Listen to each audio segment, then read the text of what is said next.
माता पार्वती, जिन्हें जगत जननी कहा जाता है, जिन्हें आदि शक्ति का स्वरूप माना जाता है, जिन्हें सुंदर, दयालु और शक्तिशाली रूप में देखा जाता है। लेकिन क्या आप देवी पार्वती के 3 ऐसे रूपों के बारे में जानते हैं जिनकी पूजा अघोरी और तांत्रिक द्वारा की जाती है? कुछ ऐसी तांत्रिक साधनाएं जो केवल शक्तिशाली ही नहीं बल्कि रहस्यमय भी हैं। इन रूपों की साधनाएं बहुत ही मुश्किल और खतरनाक होती हैं। कई तांत्रिक देवी की इन शक्तियों का गलत इस्तेमाल काला जादू और दूसरों को वश में करने के लिए करते हैं। तो आइए माता पार्वती के 3 सबसे शक्तिशाली रूपों और उनसे जुड़ी रहस्यमय तांत्रिक साधनाओं को जानें जो केवल कुछ ही लोग जानते हैं। माँ काली, देवी का पहला रूप, जिन्हें परम शक्ति, समय, मृत्यु और विनाश की देवी माना जाता है। उन्हें न केवल देवताओं द्वारा बल्कि राक्षसों द्वारा भी समान रूप से पूजा जाता है। माँ काली देवी पार्वती का सबसे खौफनाक रूप है। ऐसा माना जाता है कि देवी पार्वती ने राक्षसों का विनाश करने के लिए ही माँ काली का रूप धारण किया था। माँ काली का रूप देखने में बहुत ही डरा देने वाला होता है। उनके हाथों में कपाल, रक्त से भरी कटोरी, गले में लटकती मुंड की माला उनके रूप को और भी भयानक बना देती है। पौराणिक कथा के अनुसार एक रक्तबीज नामक राक्षस था जिसे शिवजी से ये वरदान प्राप्त था कि वे कभी नहीं मरेगा, बल्कि उसके खून की जितनी भी बूंदें धरती पर गिरेंगी उसके समान शक्तिशाली उसके ही जैसे और असुर पैदा हो जाएंगे। रक्तबीज ने अपने इस वरदान के घमंड में तीनों लोकों में हाहाकार मचा दिया। वह अपनी शक्तियों का गलत इस्तेमाल करने लगा और गांव वाले पर अत्याचार करने लगा। केवल इंसान ही नहीं, वह देवताओं पर भी आक्रमण करने लगा। ये सब देख देवताओं ने तय किया कि वो रक्तबीज से युद्ध करेंगे। देवताओं के साथ युद्ध के दौरान जहाँ जहाँ भी रक्तबीज का खून धरती पर गिरा वहाँ उसी के जितने शक्तिशाली असुर और पैदा हो गए, जिससे घबराकर सभी देवता शिवजी और माता पार्वती के पास मदद मांगने पहुँच गए। रक्तबीज का अंत करने के लिए माँ पार्वती काली माँ का रूप लेकर युद्ध भूमि पर पहुंची और उसी के बाद शुरू हुआ रक्तबीज और माँ काली के बीच एक भयानक युद्ध के दौरान उन्होंने रक्तबीज की एक भी बूंद धरती पर नहीं गिरने दी, बल्कि उन्होंने अपनी जीभ को बाहर निकालकर रक्तबीज का सारा खून पी लिया।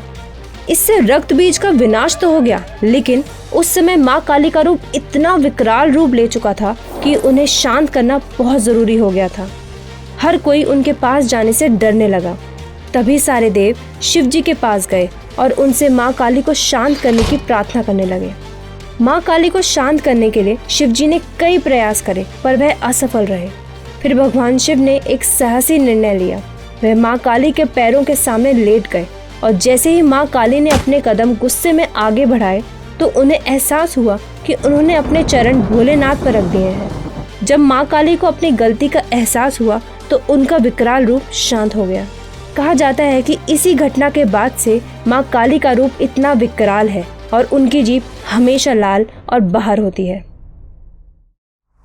जितना भयानक माँ काली का रूप है उससे कई ज्यादा भयानक उनसे जुड़ी तांत्रिक साधनाएं हैं और सबसे भयानक साधना है शव साधना। कहते हैं शव साधना करने पर मुर्दे भी बोल उठते हैं और साधक की सभी इच्छाएं पूरी हो जाती हैं। इस साधना में आम लोगों का प्रवेश वर्जित रहता है। शव साधना में शव के ऊपर बैठ के साधना की जाती है। ये तांत्रिक साधना माँ काली को पुकारने के लिए की जाती है। ये बहुत ही खतरनाक और रहस्यमय अभ्यास है। इस साधना को करने के लिए कुछ गुप्त नियम होते हैं, जैसे कि लाश ताज़ा होनी चाहिए, उस लाश के सभी अंग ठीक और सही सलामत होने चाहिए, और सबसे ज़्यादा ज़रूरी बात कि ये साधना करने के लिए तांत्रिक किसी का खून ना करें, बल्कि उन्हें वो लाश कहीं पड़ी हुई मिली हो। तांत्रिक साधु जब उस डेड बॉडी पर बैठ के साधना शुरू करते हैं तो माँ काली उनकी परीक्षा लेती हैं और उनका ध्यान भटकाने की कोशिश करती हैं। इस वजह से उन्हें कई आवाज़ें सुनाई देती हैं जिससे उनका ध्यान भटके। लेकिन शव साधना को पूर्ण करने के लिए ज़रूरी है कि साधु तांत्रिक पूरे मंत्र का जाप बिना ध्यान भटकाए पूरा करे। लगातार साधना करते रहने पर वो शव हिलने लगता है और जीवित हो जाता है। शव के जिंदा होने के बाद भी साधु को बिना डरे जाप लगातार चालू रखना होता है, क्योंकि अगर साधक भयभीत होकर अपनी साधना को बीच में छोड़ देता है तो या तो उसकी मौत हो जाती है या वह साधक अपना मानसिक संतुलन पूरी तरह से खो देता है। और जो इस साधना को पूरा कर लेता है, कहा जाता है माँ काली उसके सामने आकर उसे मोक्ष दे देती हैं और उसकी सभी इच्छाएं पूरी कर देती हैं। देवी से जुड़ी साधनाएं डरावनी तो होती ही हैं, लेकिन देवी के कुछ ऐसे रूप भी हैं जो और भी डरावने और रहस्यमय हैं।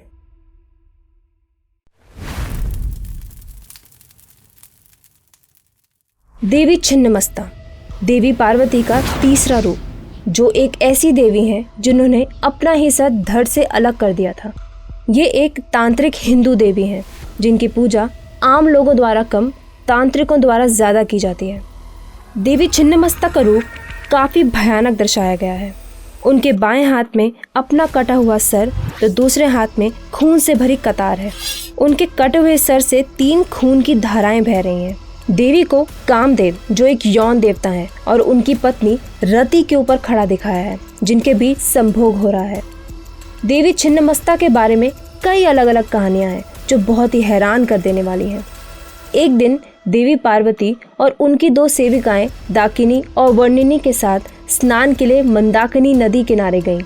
लेकिन अचानक से कुछ ऐसा हुआ कि तीनों सेक्सुअली अराउज्ड हो गईं और उन सभी का शरीर काला पड़ गया। उसी समय अचानक से दाकिनी और वर्णिनी को भूख लगने लगी और उन्होंने माँ छिन्नमस्ता से खाने की मांग करी। देवी उनको मना नहीं कर पाई और उनकी भूख मिटाने के लिए उन्होंने अपनी कतार से अपना ही सर काट दिया। उनकी गर्दन से 3 खून की धाराएं बहने लगीं, जिसमें एक खून की धारा उनके कटे हुए सर के मुंह में जा रही थी और बाकी 2 धाराएं उनकी सेविकाओं के मुंह में। इससे उनकी भूख शांत हो गई और देवी ने अपने सर को वापस अपने शरीर से जोड़ लिया। ये कहानी सुनने में बहुत ही अजीब है। क्यों और कैसे देवी सेक्सुअली अराउज्ड हो सकती हैं और कैसे अचानक से उनकी सेविकाएं भूखी हो गईं? इन सभी सवालों का जवाब है प्रतीक शक्ति यानी सिंबॉलिज्म। और ये कहानी कुंडलिनी शक्ति के जागरण को दर्शाती है। हिंदू धर्म में सिंबॉलिज्म की बहुत इंपॉर्टेंस है और देवी छिन्नमस्ता की ये कहानी इसका एक श्रेष्ठ उदाहरण है। कुंडलिनी, देवी के गर्दन के चारों ओर सांप होता है जो हमारे अंदर कुंडलिनी शक्ति को दर्शाता है। कामदेव और रति हमारे सेक्स और इच्छा की भावना को दर्शाते हैं। देवी का बिना कपड़ों का शरीर इस चीज़ का प्रतीक है कि हमें सांसारिक चीज़ों को त्याग कर देना चाहिए। ऐसा माना जाता है कि कुंडलिनी शक्ति को जागरूक करने के लिए हमें सेक्स की भावना और अहंकार को दूर करना होता है। देवी कामदेव और रति पर खड़ी हैं।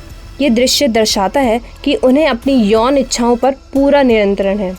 वहीं दूसरी तरफ ये माना जाता है कि हमारा सर हमारे अहंकार का प्रतीक है।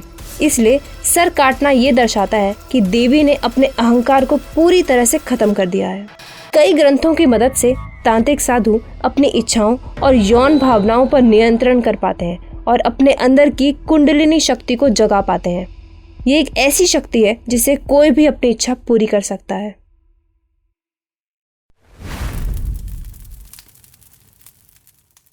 देवी भैरवी महाविद्याओं की 5वीं देवी हैं, जो शिव की शक्ति और ऊर्जा का अवतार है।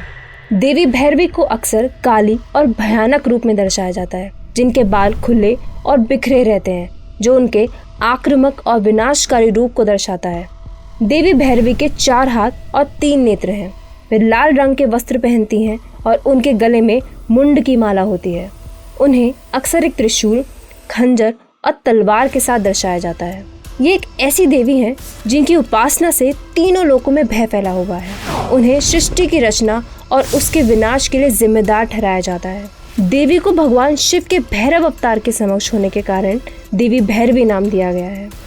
देवी शमशान घाट में एक बिना सर के शव के ऊपर बैठकर साधना करती हैं। माना जाता है कि उनका घर स्वर्ग में नहीं बल्कि पाताल लोक में है।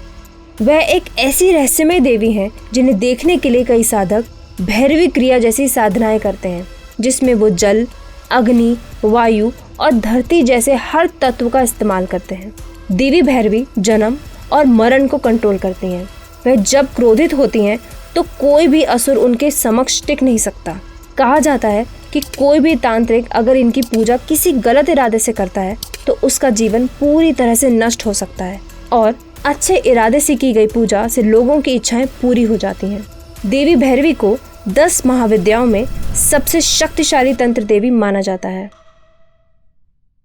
तंत्र में खून, संभोग आदि को अलग रूप में देखा गया है।